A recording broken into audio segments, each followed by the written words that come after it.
Well, you get your money's worth in this, so I'd have no power to compel you to do these things. So, well, good to see you all back this evening. Thanks for our little journey together.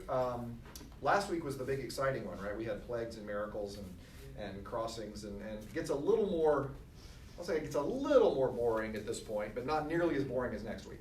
But no, next week, don't worry, I can take the boring parts and make them exciting, I think. Because in the midst of the boring parts, we've got the golden calf story, so that'll be fun next week. So that's a reason to come back. Wait, is next week's first Wednesday, isn't it? No. Okay, we got one more. All right, that's right. Gotta do the math. So when last we left our heroes, just crossed the Red Sea. Moses has just sung his triumphal song in Exodus 15. Miriam has sung her song, just a couple of verses. We don't want to forget her. And then we come right to Exodus 16. So on the heels of this great victory, right, we had just crossed the Red Sea, victory has come, major triumphant song, we get this.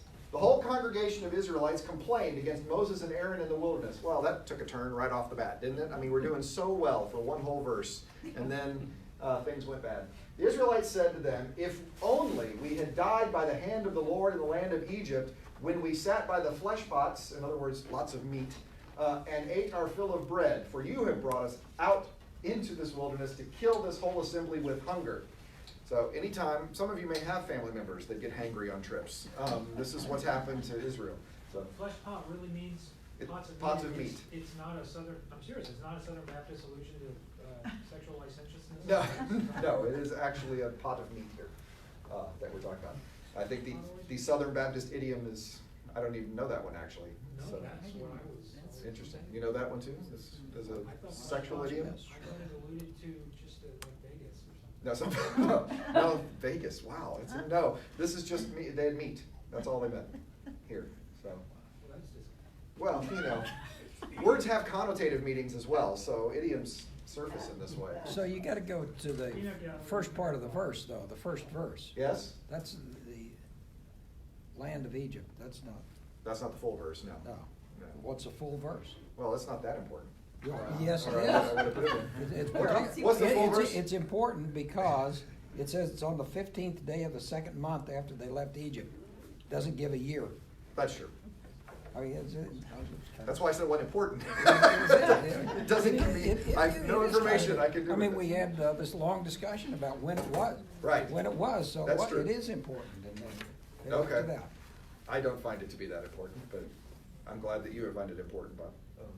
I'm not going to be preaching a sermon on that verse anytime soon. But, anyway. Israel's gotten hangry. No food. And they need, I mean, I can understand a little bit of this, but there's no mention really of God's provision or God's deliverance. In fact, they just wish they'd died from God. The Lord doesn't even let Moses respond. I find that interesting that the people said to Moses and Aaron how angry they were about this, and God jumps right in before Moses and Aaron can say anything back. And the Lord said to Moses, "I'm going to rain bread from heaven for you. And each day the people shall go out and gather enough for that day. In that way I will test them, whether they will follow my instruction or not. On the sixth day, when they prepare what they bring in, it will be twice as much as they gather on other days." So Moses and Aaron said to all the Israelites, "In the evening you shall know that it was the Lord who brought you out of the land of Egypt, and in the morning you shall see the glory of the Lord, because he's heard your complaining against the Lord. For what are we that you complain against us?" So notice that Moses has immediately moved it to you were complaining against God, not us, even though they said they were complaining against Moses and Aaron. But Moses is trying to help them understand that, who's representing who here. That's going to be important later on. When we get to Numbers, this whole exchange is good. This next two chapters, really important when we get to Numbers. Numbers is sort of a telling of Exodus sometimes in the wilderness with always more negative results every time Numbers tells very similar stories. The stories echo between Numbers and Exodus, and when they are, the Numbers ones are always worse. For what are we complaining? And Moses said, "When the Lord gives you meat to eat in the evening and your fill of bread in the morning, because the Lord has heard your complaining that you utter against him, what are we? Your complaining is not against us, but against the Lord." So this is the promise of God to actually provide for the bread and the meat in the wilderness. Moses said to Aaron, "Say to the whole congregation of the Israelites, draw near to the Lord. He's heard your complaining." And as Aaron spoke, to the congregation of the Israelites, they looked toward the wilderness, and the glory of the Lord appeared in a cloud. The Lord spoke to Moses and said, I've heard the complaining of the Israelites. Say to them, at twilight you shall eat meat. In the morning you shall have your fill of bread. Then you shall know that I am the Lord your God. In the evening quails came up and covered the camp. In the morning there was a layer of dew around the camp. When the layer of dew lifted, there on the surface of the wilderness was a fine flaky substance, as fine as frost on the ground. When the Israelites saw it, they said to one another, what is it? For they did not know what it was. And Moses said to them, it's the bread that the Lord has given you to eat. This, what is it? Is manna in Hebrew. They literally have named the food. What is that? That's what it is. It's just named what is it. So which I always thought was a really good name. I had what is it several times in college. Some of you might have had what is it quite a bit. There have been several meals of what is it. But anyway, so this is God's miraculous provision. No judgment on the Israelites here. There's no condemnation of their lack of faith. There's no, I mean, he's heard your complaining, but they're not asked to repent. I just find that interesting, that God comes in and meets the need, and we move forward. He acknowledges that, yeah, you're going to need food. I've thought about this. This is what we're going to do, and give this miraculous provision in the wilderness. Bread from heaven. So, what thoughts or concerns? Yes, sir. The phrase, the glory of the Lord, cloud, is that an idiom or anything specific in Hebrew? Yeah, I mean, the last time we were talking about it in terms of cloud, and that's often how it happens. It descends in cloud. So, maybe. And that glory, is it like a literal translation? Yeah, pretty much. Oh, okay. Yeah. I'm almost sure that's the word we've had for heavy again. So, Okay. yeah. So, the heavy of the Lord doesn't make as much sense there, so I go with glory. Yeah. So, yeah. In some parts of the Bible, what is happening has been already foretold. Has this been foretold or not? No. In fact, the Israelites don't seem to have any understanding of what God would do for them. They're just facing a desert with no hope or provision, and that may be why God doesn't judge them too much for this lack of faith, because they haven't had any, that they are staring at a barren wilderness. I mean, I'd like to think they would trust in God after just watching the seas part and walking through, but you don't have that. You don't have that level of faith here. But they're hungry. You know, I got a family full of hangry people too. I understand. Well, now they're going to have their questions answered, right? Now everything's going to go well. Now we're not going to have God. Turns out God cares. Nope, not really. Next chapter. From the wilderness of sin, the whole congregation don't know what sin is. We don't know where it is. We don't know the etymology of that word. I know it has an unfortunate connection to an English word for us that we're immediately thinking of the word sin. That's not the word. It's a proper name, and it's possibly similar to a place name in Egypt. So maybe it's a similar place there. Don't know where that is exactly. But from the wilderness of Sin, the whole congregation of the Israelites journeyed by stages, as the Lord commanded. They camped at Rephidim, but there was no water for the people to drink. The people quarreled with Moses. Riv. That's going to be important in a second. And said, give us water to drink. Moses said to them, why do you quarrel with me? Why do you test the Lord? So we have two words there, Riv for quarrel and Nisah for test. But the people thirsted there for water, and the people complained against Moses and said, why did you bring us out of Egypt to kill us and our children and livestock with thirst? I've seen this movie, right? This is a rerun. We just saw this. How much further are we going to go? So Moses cried out to the Lord, what shall I do with this people? They are almost ready to stone me. The Lord said to Moses, go on ahead of the people, take some of the elders of Israel with you, take in your hand the staff. That's what Bob likes to talk about. There's our staff again. With which you struck the Nile, and go. I will be standing there in front of you on the rock at Horeb. Strike the rock, and water will come out of it so that the people may drink. Moses did so in the sight of the elders of Israel. He called the place Massah, which is connected to this word for test, and Meribah, which is connected to the word for quarrel, because the Israelites quarreled and tested the Lord, saying, is the Lord among us or not? So same story again. I mean, it really only the first time's bread, next time's water. When the book of Numbers tells the story, the next time this happens, first time's water, then it's bread. I mean, they reverse them again. So it's really kind of interesting the way these things are thought about. But anyway, well, what do you want to say about this first, and then I'll say what I want to say about it. I have a question. Sure. Yep. In Numbers, isn't the account where Moses speaks to the rock and then it's supposed to come, but he strikes it in this one? You're close. in Numbers, he's supposed to speak to the rock, Right, I mean, that's but what he he's hits supposed it. to- But then that's where he gets. But in this one, he's been told to hit the rock. And then that's where God says, you're not going to the promised land because you didn't do what I said you were Correct. supposed to do. In Numbers 20, they had a similar incident. Moses did not follow God's instruction because God gave him a new way of doing it. And I have some theories about that, and we'll talk about when we get to Numbers. But he didn't obey God, and I think because of the fear of this, that the people are about to stone him. I mean, I think that he was concerned that if he didn't reestablish his authority quickly, he was going to lose the crowd and probably his life. And so I think that's why he decided to hit the rock in Numbers again. He was just supposed to talk to it. Here, God says hit it. And so that could very well be why in Numbers he's, well, it worked last time. Don't want to try anything new. That always gets people in trouble when they want to not try something new. It sure certainly happened with Moses. So. What else is here that you see that wonder about?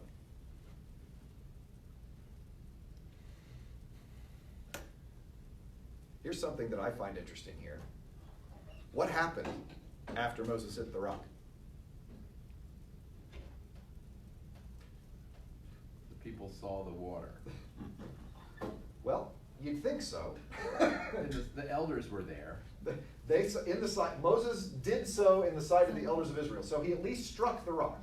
Is the way I think the simple reading is. You don't get the results of the miracle in this story, which is interesting. And I think we sort of assume it and we sort of fill in the gaps, and you do get it in Numbers, but you don't get the details here, which I find interesting. Apparently it's enough to tell the story that God has provided it, Moses is the person, and okay, good, and off they go. And so the assumption is, yes, that their provision is here, but we sort of fill in the gaps reading. Just one of those times where you don't even realize you're doing it when you do it, that you fill in gaps as you go. We just want the story to make sense. Okay. So we're good? All right, well, let's move forward to an interesting part of the story and a really weird part of the story. Jethro returns. Jethro, you remember Jethro, we talked about him, priest of Midian, Moses' father-in-law, though remember I kind of like to translate it patriarch-in-law, for lack of a better term, because Zipporah's father was said to be somebody else. Moses' father-in-law heard of all that God had done for Moses and for his people Israel, how the Lord had brought Israel out of Egypt. After Moses had sent away his wife Zipporah, his father-in-law Jethro took her back along with her 2 sons. Now, I only remember the one, but there's 2 now. The name of the one was Gershom, for he said, I've been an alien in a foreign land. Remember the word Gershom means refugee.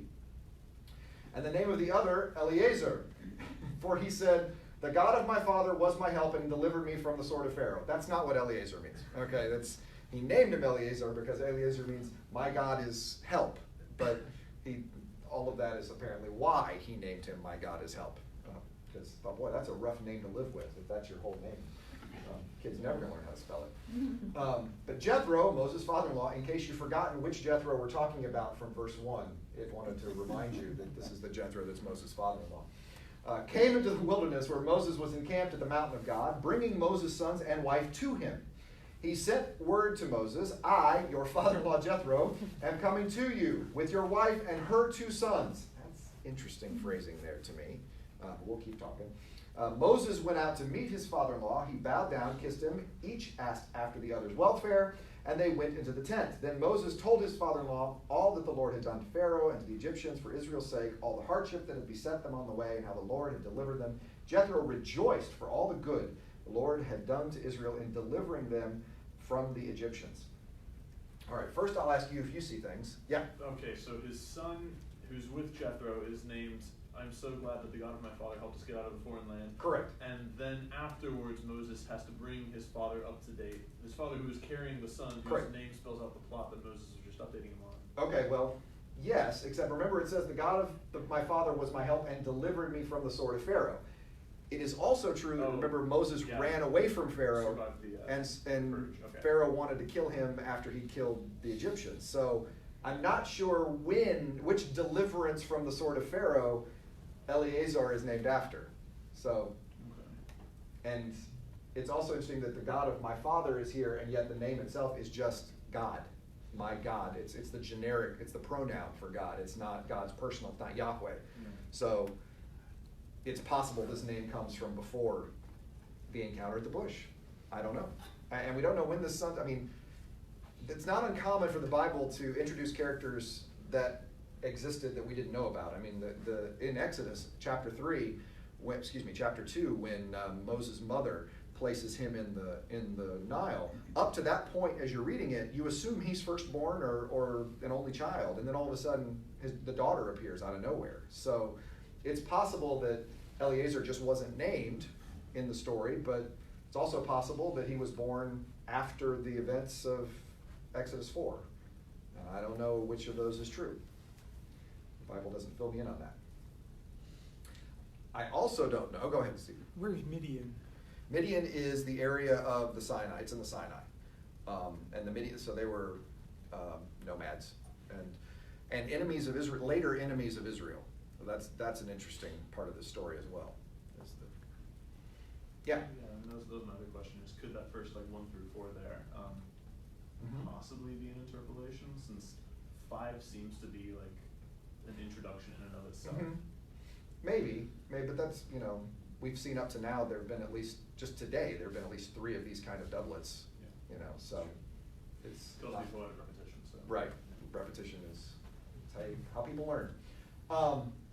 What is interesting to me is what this word means, because I don't know what this word means. I mean, it's shalach in Hebrew, it means to send away, but in some contexts it also means divorce. And this is the first encounter of Zipporah after that whole odd circumcision event in Exodus chapter 4, when Moses was taking his Midianite family back to Egypt with him. And remember, when I was interpreting that, I suggested that what was happening in Exodus 4 was God was requiring of Moses a new commitment to set aside this Midianite life that he's made for himself, an uncircumcised son, this Midianite wife working for Jethro. He's not making a life for himself, he's actually working for the Midianites. That God is asking Moses to set those things aside, rededicate his life, if you will. We have that symbolic circumcision of Moses in that passage. And then that's it. Zipporah's gone until now, when she comes back after she had been sent away.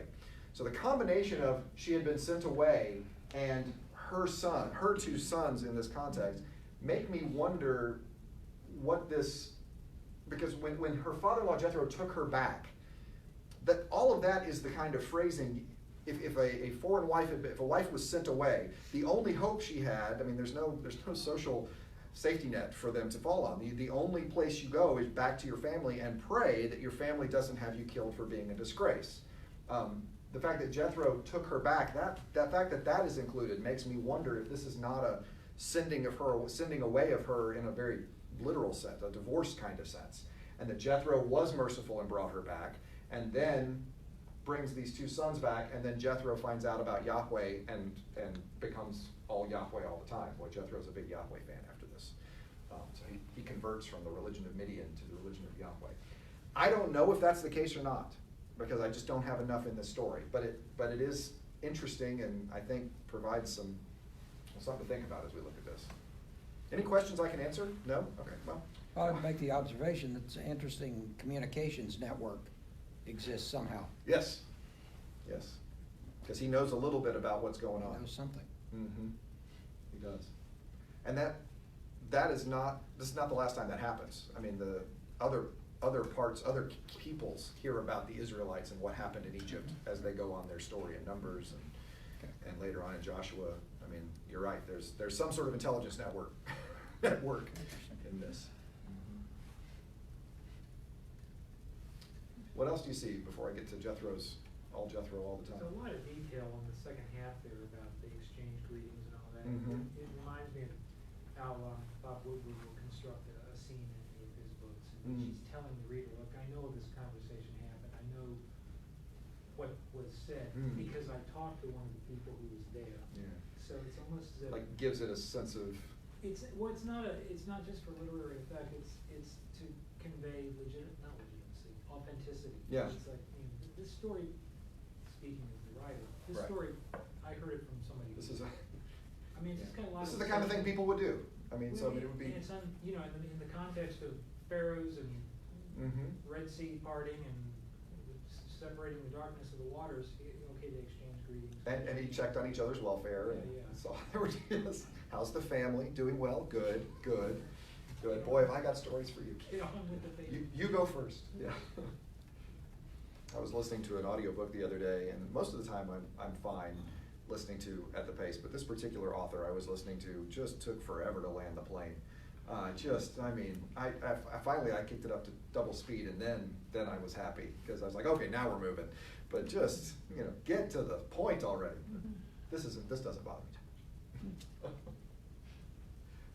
All right, well, Jethro says, "Blessed be Yahweh." Check this out. Worshipper now making this claim. He's a priest of Midian. I mean, when you bring that kind of land in the conversation, what comes with that is the gods. That's not just ethnicity, that is or culture. That is bringing deity along with it.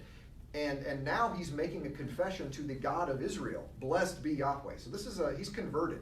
He's no longer a Midianite in the sense of worshiping the Midianites. He is worshiping Yahweh, who has delivered you from the Egyptians and from Pharaoh. Now I know that the Lord is greater than all gods, because he delivered the people from the Egyptians when they dealt arrogantly with them.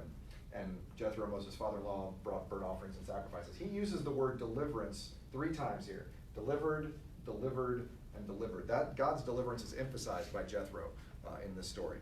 So he's an interesting character, and I don't really know what to do with him. And I'm about to make it even more confusing for you. Well, maybe more interesting, maybe not confusing. Anything about Jethro before I add one more layer to Jethro? Why did he keep repeating that he was his father-in-law? I was wondering about I that knew too. my father-in-law, if he said, "Hey, this is Vernon."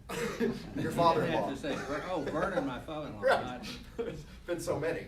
yeah, right. So, I mean, is it stylistic? it is, and the Bible tells when it does these kinds of things, it'll do this a lot. There was the story of the Levite and the concubine in Judges, which is one of the worst stories in the whole Bible, so I don't advocate going to find it. But in the telling of that story, it goes through saying the girl's father, his father-in-law, the girl's father, it's like he says to his father-in-law, the girl's father, and then like Jephthah's daughter, she was his only child. Apart from her, he had no son or daughter. Thank you. I knew what only child meant. Why are you doing this? It seems to be very much, and it could be pointing out that when all of these texts originated in an oral form, and that kind of repetition can help, I guess, memorization. reminder. So, yeah. Yeah, just an observation, but I've only seen that kind of repetition before in Sumerian, like Babylonian poems. Yeah. And it's always poetic form, Right. like as if there were stanza breaks beforehand. Yeah. And this is prose. I mean, there's no question in Hebrew this is prose, but This form is. yeah, this is prose. Yeah, but it still has maybe some of those elements that you're talking about. It is interesting again, and I'll say this again. I've said it in the Genesis study, but it's true here too. These stories of national identity throughout the rest of the ancient Near East would have been told in poetry. I mean, these would have been epic poems that would have been memorized and sung and passed on. And Israel, when it tells these stories, tells them in prose, tells them in narrative. And I don't know what that means, but it seems like it means something. I mean, it is significant to me that in so many ways Israel borrows the forms of the people around them, and yet in this particular way of storytelling, they are distinct. And that's fascinating to me. So, yeah, see. You mentioned that this was an oral tradition first. Can you remind us when they were first started to be written down? I mean, it's like 400 years? Yeah, I mean, the events are it's supposedly 1200 BC?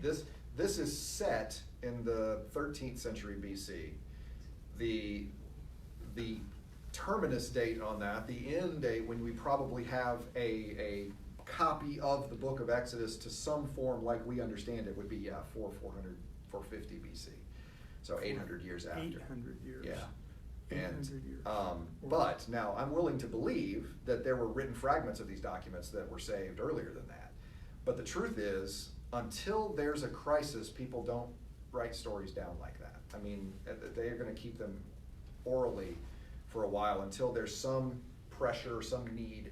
And in the Old Testament period, it was the exile. I mean, that was what motivated writing, or collecting and putting together and started answering some of these questions. But do you think that in those 800 years, the story might have changed a little or modified or been added to and subtracted to a little bit over 800 years? Let me put it this way. I don't think, and I think you'll hear what I'm saying when I say this, I don't think the text was necessarily that much more fluid in the oral period than in the written period. Now that's evading your question rather skillfully, but they don't just give those PhDs away. The truth of the matter is a written text is just as subject to that kind of change as in fact, the oral transmissions, I think, because they were an oral culture, and the oral transmission of that text, I think is, as Westerners, we sometimes devalue that oral transmission in a way that we probably shouldn't. That is likely within some cultures as reliable as written. Not to say that written is tremendously reliable in which we transmit it. There's always the chances you're going to end up with variants and et cetera. And communal shaping certainly happened. I mean, we see it in the Psalms. I can point, Psalm 51 is a classic example where you can see a later hand on the text, because you have this beautiful Psalm of David, and created me a clean heart, O God, and renew a right spirit within me. Some of you know Psalm 51 very well. And then at the end, David, what assumed would be the original text says, you do not delight in sacrifices, or I would bring them. Well, in the exile, when not rebuilding the temple was a problem, when God wanted them to rebuild the temple and people were not rebuilding the temple, that psalm might be understood to say, well, what's the priority in building the temple? God doesn't delight in sacrifices. And so there are two additional verses in Psalm 51 that say, once this has all happened, you'll rebuild the walls of Jerusalem and I will bring right sacrifices to delight you. This is right after you don't delight in sacrifices. And so obviously they were adding verses to these songs so that people wouldn't necessarily get the wrong idea about it. And I think that the thing we have to remember is that communities wrote these texts. This is not J.K. Rowling sitting at a coffee shop banging out Harry Potter and sending it off to the editor. This is a community that is shaping this text and passing this text on. And for me, I see God at work within that community and transmitting that text. And so I'm not troubled by that community kind of writing. I mean, the truth is, communities write books now. I mean, I'm writing a text and my name will be on the book, but I've got a main author or main editor who offers suggestions. He moves on after that to 3 editors who will add their own suggestions, plus there's the illustrative editors. And by the time we get done with this, 15 people have had substantive contributions to this text that has my name on it. And so even today, communities write text, smaller ones, but communities write text.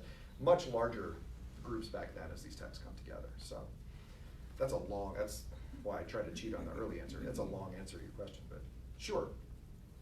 Yeah, that very often I think the way sometimes these stories could be told would reflect, let me put it this way, the way the stories might be told could very well reflect the earlier experience, could very well reflect the later experiences they tell these earlier stories. There's a reason that the book of Jonah, though it is set in the 9th century BC, is written down and told in the 4th and 5th century.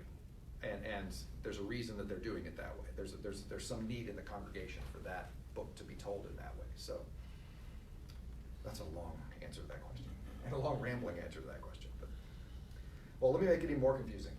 Picture time. This is a site known as Timnah. They're copper mines. They were Egyptian copper mines into the 12th century BC, I guess. What you're looking at here is a 13th century, which is the late Bronze Age, temple. It's an open air temple. This area of Israel only gets about half an inch of rain a year, so you don't need a roof. You got nice places to sit. Anytime you see benches, you always know that you're in a holy place because you sit a lot in church, I guess, is the reason for that. But it's true, all these ancient temples all have benches in them, so religious folks always got to sit down. I took another shot from up above here, and about 5 years later, same spot. But here you can see the Holy of Holies, some wash basins. These are either wash basins or they are roasting pits. I think they're wash basins. These standing stones, these mastaba that you see here, are usually used to represent fertility deities. Usually the male deity is represented by a standing stone, and the female deity was represented by a standing pole, a wooden pole. Later on in the Bible, they read about the Asherah poles that you need to cut down. That's what we're talking about, these wooden poles that obviously aren't here now. Why am I showing you this? Well, this is in the region of the area of the wandering of Israel. And at this place was found a small 6-inch tall bronze serpent. Now, what's significant about bronze serpents? Anybody read their Bible enough to know what I might be bringing up a bronze serpent story? Nobody read that part of the book of Numbers? Bob, you read that part of the book of Numbers? The Moses and the pole. That's right. Moses puts a big bronze serpent on top of a pole. His was big. It's like 6 feet or something. And you looked on the pole and you received healing from the plague of snakes that was coming into the camp. Well, this was a 6-inch bronze serpent, which is interesting in and of itself. But on the back of this bronze serpent is inscribed the name Jethro. I have no idea what that means, but it sure is funny. I mean, it's just remarkable that here's this interesting Midianite named Jethro, Moses' father-in-law, you might have heard, and he plays this really interesting confessing Yahweh in the midst of the story, and then coming from exactly the same time as this story is set. I mean, this is not even a later time period. 13th century, there's a bronze serpent with his name on it found at this site. Nobody knows what that means. And of course, it could be a totally different Jethro. But here is one connection to, it seems, a story in Numbers, and another connection to an individual in Exodus. And I don't know what to do with that, but it makes me go, wow, that's interesting, which is all I've got. It's interesting. Isn't that interesting? It's the mobile version. It is, yeah, that's right. Well, I assume it was the tourist trade, right? You know, get your own bronze serpent here. Yeah. Never miss that. Put your name No on it. six- Put your name on it, right? Exactly. Jethro, Have it inscribed. J-E-H. No 6-foot version. It's a gift. Actually, you couldn't afford the 6-foot version. It's a home version. Miniaturization. Yeah, it's just fascinating that it was found in situ and the 13th century layer here, and yeah, it's fascinating. I don't know what that means. But How do you Doc- spell the name of Yeah. I'm sorry? How do you spell the name of the site? Is it Timnah, T-I-M-N-A-H. There are 2 Timnahs. This one is the copper mine Timnah. The other Timnah is not the copper mine. It's in the Shvela, and it's not particular. I mean, it's nice, but this is new. This is really cool because even now they've got the holes that they dug for the copper. It was a major copper area. There's a place called the Pillars of Solomon because anything big you name after Solomon in Israel, but it was mainly Egyptian control. Right behind where I'm standing here, and I didn't put this picture in, I'm sorry, because I don't have a good one because it was 25 years ago. But right behind this, there's an inscription of Pharaoh in the rock. It's just kind of faded over time. But the Egyptians controlled this area. It was a major copper mine for them at the time. You can crawl in some of the mines now. Where is the artifact? Probably the Israel Museum. That would be my guess. But if it was, I probably would have seen it. So now I don't know where it is. It's probably at Hebrew University somewhere, and I'm not allowed to have it. That's probably what it is. So, yeah. All right, well, let us look at the most famous part from the book of Exodus. Then God spoke all these words. I am the Lord your God who brought you out of the land of Egypt, out of the house of slavery. You shall have no other gods before me. You shall not make for yourself an idol, whether in the form of anything that's in heaven above, or on the earth beneath, or in the water under the earth. You shall not bow down to them or worship them, for I, the Lord your God, am a jealous God, punishing children for the iniquities of the parents to the 3rd and 4th generations of those who reject me, but showing steadfast love to the 1000th generation of those who love me and keep my commandments. You shall not make wrongful use of the name of the Lord your God, for the Lord will not acquit anyone who misuses his name. Remember the Sabbath day, keep it holy, continually remember. It's an infinitive that you have there. It's rarely translated that way, but it is an infinitive there. So continually remember the Sabbath day and keep it holy. 6 days you shall labor and do all your work, but the 7th is the Sabbath of the Lord your God. You shall not do any work, you, your son, your daughter, your male, your female slave, your livestock, or alien resident in your town. This is interesting. Remember this because we're going to look at another copy of the 10 Commandments in Deuteronomy, and the reason that you do the Sabbath is different there. The reason you do Sabbath in Exodus is, for in 6 days the Lord made heaven and the earth and the sea and all that's in them, but rested on the 7th day. Therefore the Lord blessed the Sabbath day and consecrated it. Honor your father and mother, so that your days may be long in the land your Lord your God is giving you. You shall not murder, shall not commit adultery, shall not steal, shall not bear false witness against your neighbor, shall not covet your neighbor's house, covet your neighbor's wife, male, female slave, ox, donkey, or anything that belongs to your neighbor. You could have put this earlier and saved some space. You know, students try to make word count. Times haven't changed. So our 10 Commandments. What do you see there that you want to talk about before I talk about what I want to talk about? We're jealous. We're jealous? The word jealous. Oh, the word jealous. Jealous. Yeah. Nothing hidden there that we need to know about contextually about the Hebrew word jealous? Just that the difference is Baal is not jealous. Baal, the god of the Canaanites, you can worship Yahweh, just worship me too. You know, it's no problem. When God is talking about jealous here, he means that he wants to be the sole God of Israel. I am Lord your God. So that's the context. You know, Baal doesn't care. You can have as many gods as you want. Just put him in there. He's just happy to be there. Just being nominated makes him a winner. But Yahweh says, no. I'm your focus. I'm your God. Don't combine me with fertility religions or Baal or whatever other religions you want to combine. No, it's just me. Well, to that point, Mm-hmm. They're not to have any other gods before him, Correct. but after him? No. No. And though- it doesn't say you shall have no other gods. True. But I think in this context, it's thinking of it in the Psalm 82 way, where Yahweh sits at the council of the gods and is in charge of all of them. He is the sole feature at that point. So he is the one, he's the boss. So they have these other ones maybe, but he's the one who calls the shots and the instruction and the law and what needs to be done. So it is, I don't think it's possible to have other gods after him if he's the sole focus of this. I think that's the way it's phrased there. It's an artistic turn of phrase, though. Yes. Well, to follow up on that, then God is not saying here that he is the only God and Correct. there are no other gods. Correct. He's just saying, I'm the God for Israel, and there are other gods. Whatever else, absolutely. Most of the Old Testament is what's known as henotheistic or monolatrous. Those are two different, they mean the same thing. Monolatrous, Monolatrous. More commonly, that one tends to have a more negative connotation. Henotheism, Heno theism. You know polytheism, right? Worship a lot of gods. And you know monotheism, there's only one God. Henotheism is the worship of one God. And monolatry is the worship of one God. So in other words, we've got one. Y'all can have as many as you want.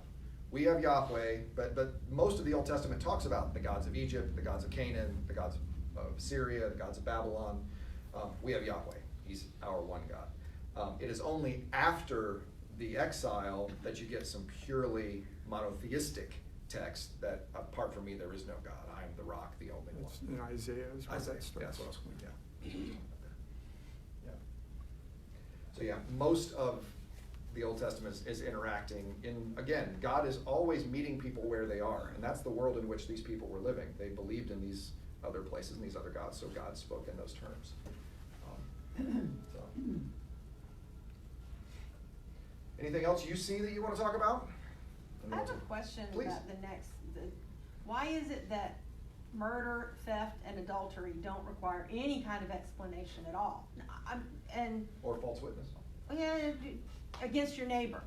Mm-hmm. I mean. We can lie against other people. Well, I mean, it's just kind of interesting that it's. Yeah. See, what's more interesting to me is right after the chapter after this, we're supposed to kill all the Canaanites. Right. That's even more interesting. Exactly, To me. and that's kind of, and that's sort of what I'm thinking, that when does it apply? Yeah, right. Right. It is the word for murder. It is not the word kill. Mm-hmm. And okay, I'm just reporting the news. I'm not making it, and I don't want this to be considered an endorsement. What happens in the conquest is understood as judgment, not murder. Right, sure. So that's On the why. other hand, Moses killed the Egyptian. He did. Mhm. That That was was murder. before. Yeah. That was before. Yeah. Well, God has a history of using scoundrels. You know, Moses the murderer, David the adulterer and murderer. Yeah, it seems to be part of the Abraham the liar. Seems to be. They seem to be human beings in this story. The previous one, previous. The previous one. Is, I've been always interested in this, the third and fourth generations getting punished by their, for the For the sins of iniquity their parents? Yeah. sin of their parents, and whether this is an expression of, natural consequences of bad behavior, what, is there a particular interpretation of that because of how the words that are used? The people that I have seen that have dealt with that have talked exactly about what you talked about as the natural consequences of bad behavior. And the honoring your father and mother, particularly when you look in Deuteronomy, it is functioning under the understanding that your mother and father are honorable and doing what they're supposed to be doing. That they are teaching the children and training them up. I mean, that in that context. And that when they don't, I mean, we see Jesus say, and hate your mother and father and your brother and sister. I mean, there it is, that context of gospel and commitment is more important than the familial. We're redefining family in the New Testament. Here, I think that some of that is sort of implied in the later Deuteronomy parts, but most of the time when people talk about this, it is the dishonorable parents that then bring these consequences on to their. I mean, even Josiah talks about that when Josiah reads the book of Deuteronomy, which I'm assuming is a part of the Deuteronomy book.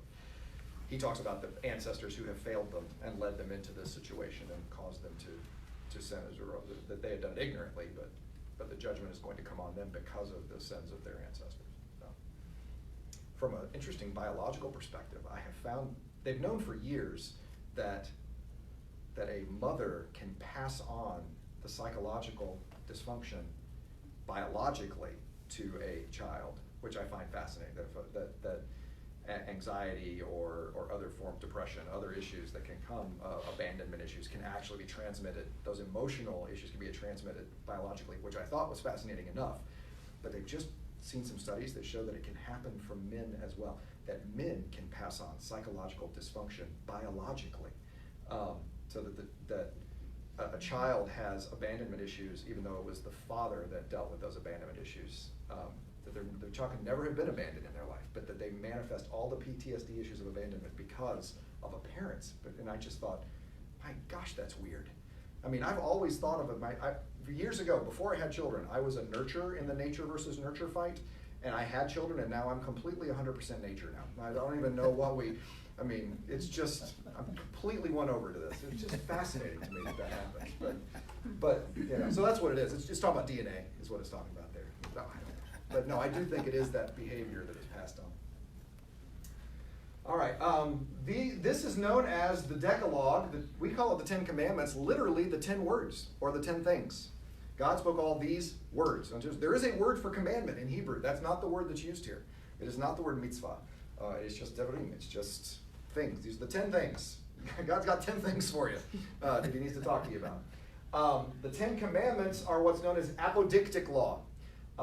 Or absolute law. Apodictic or absolute law is unusual in the ancient Near East. It is not without other connections, but you don't see it very often. Part of the reason is it's not particularly practical. There are no exceptions. There are no punishments given.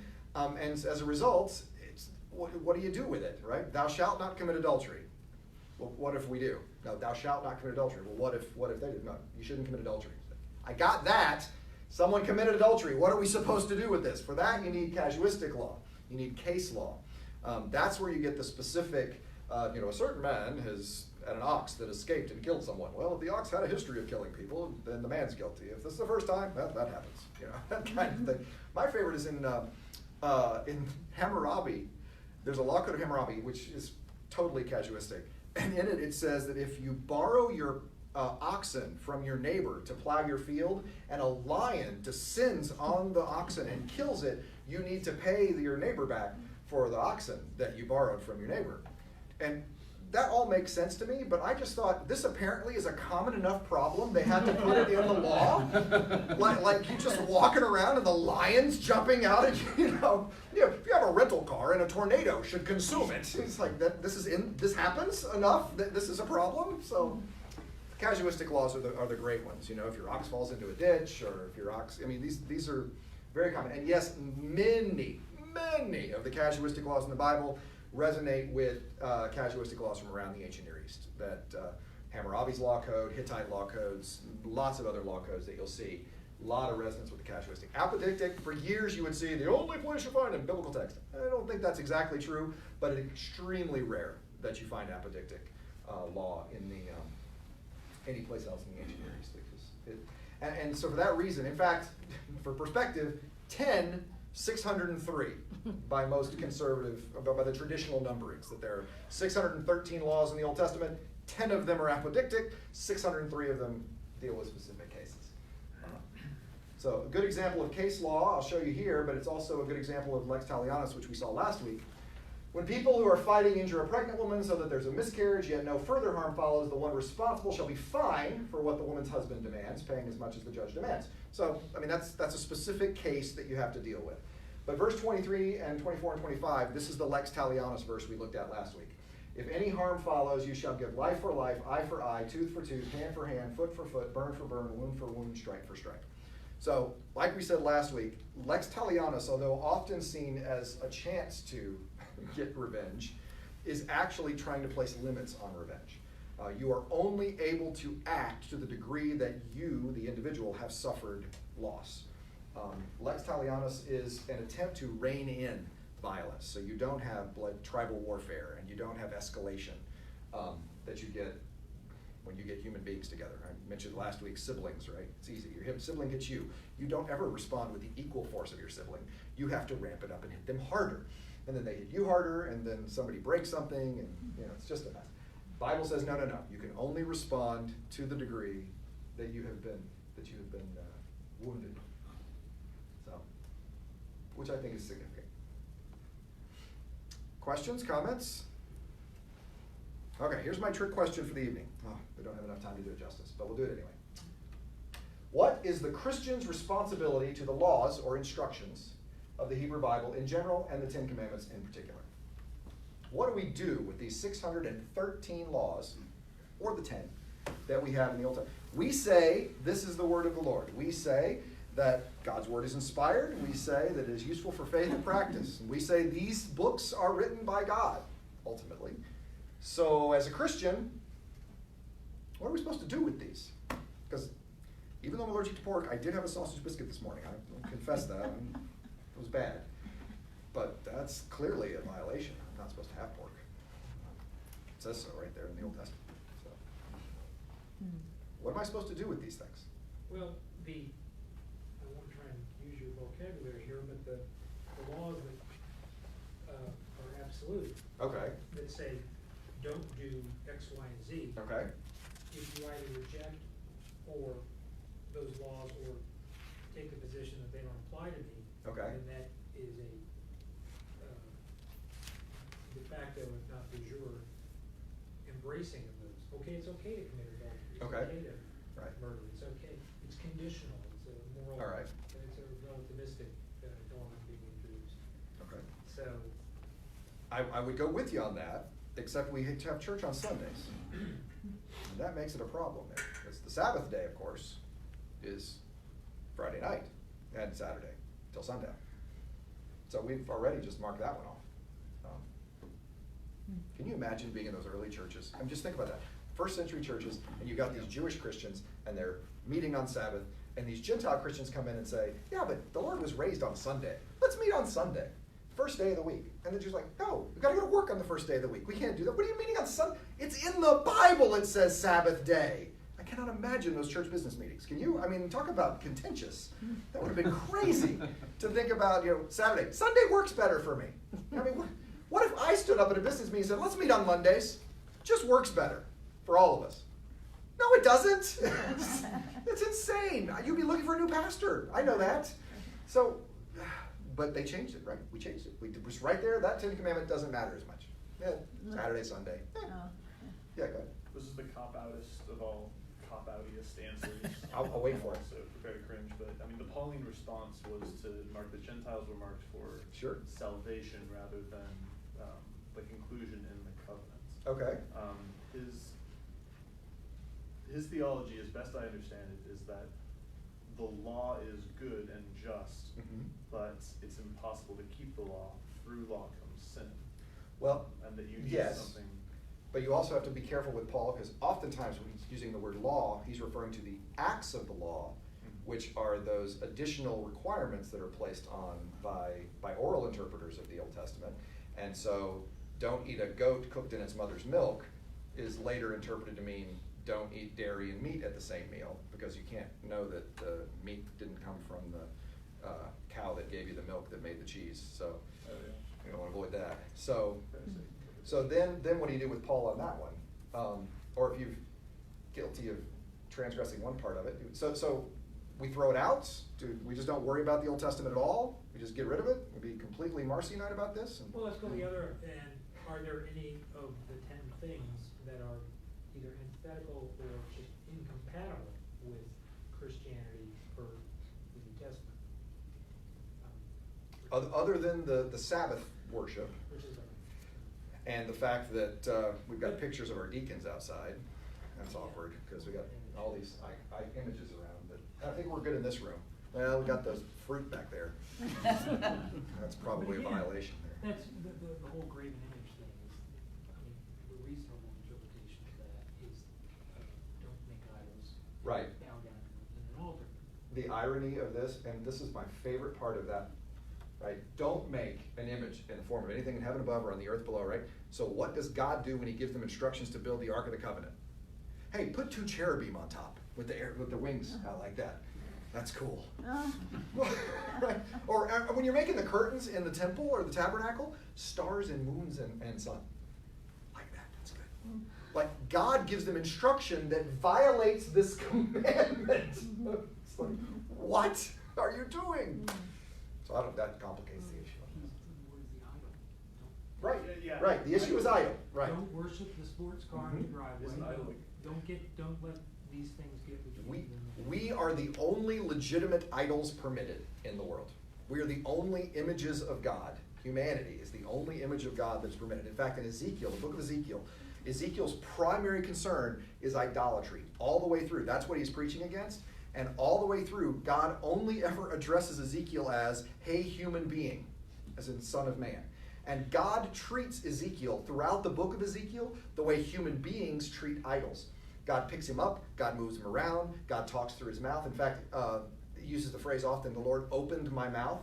The opening of the mouth ceremony was an idolatrous liturgy that it was what made an idol no longer just a piece of wood or stone. The opening of the mouth ceremony opened it to begin to speak for the gods. And how many times Ezekiel, God opened my mouth?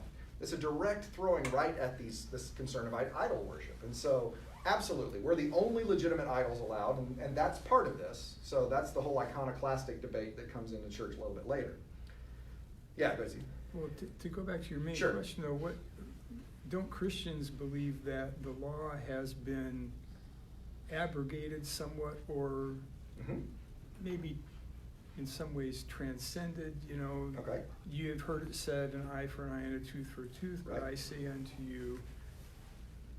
Right, but then he also in that same passage says he didn't come to abolish but to fulfill. Right, but then you've heard this, but But I I say say it's even- love, right. love transcends the law. Okay, well, if you want to jump to the end, and we probably should. Yeah, that's a good job, Steve. That was timed well. The professor comes out and right about that. He gets sensitive.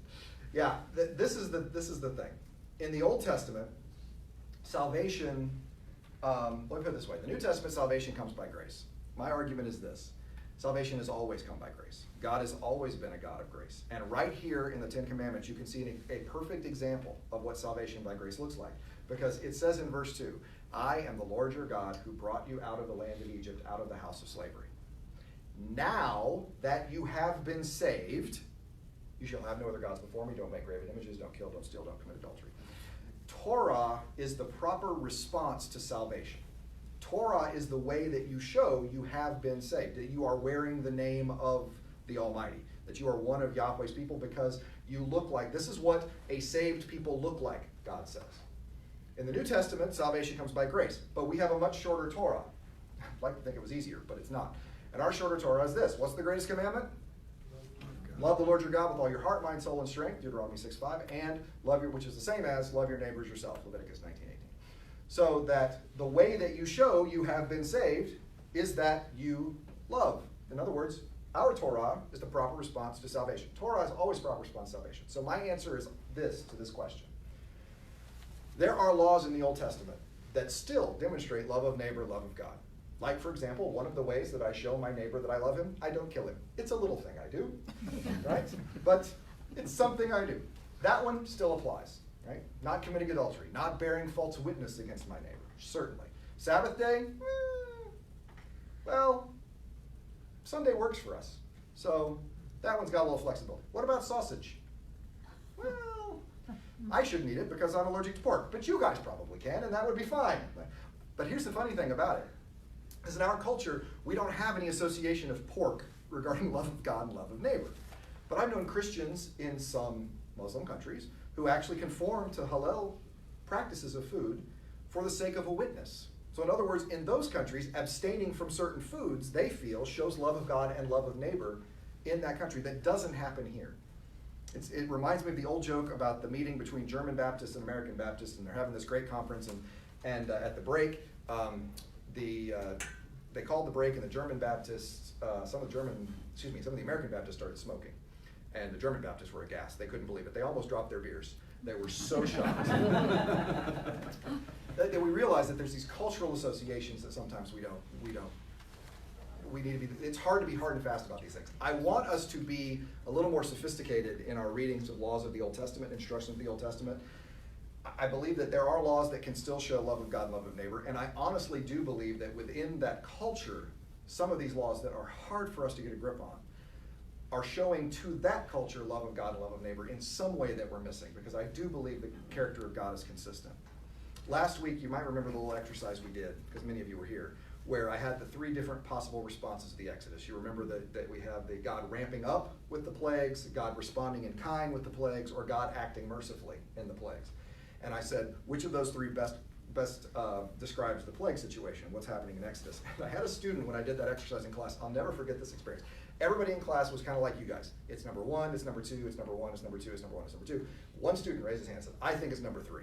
So, wow. I mean, you think it's number 3? He said, yeah. I said, why do you think it's number 3? He said, I have absolutely no idea, but that looks like God, so I'm sure that's the answer. and I stopped and I said, you know what? That's not a bad way to read the Bible, right there. Is I know what God looks like, fully revealed in Christ. Now, what am I missing here? Because I know how he's supposed to react and what is going to happen. I think that ultimately, that double love principle for us as Christians helps us interact with Torah in a better way, and helps us, I think, have some understandings of some things. And we talked a little bit last week, plagues, and we'll talk about the conquest if we get to it, that might help us a little bit in those places, well, because the number one question I always get is, why is God so mean in the Old Testament, right? Maybe we can move beyond that a little bit if we have that kind of an understanding.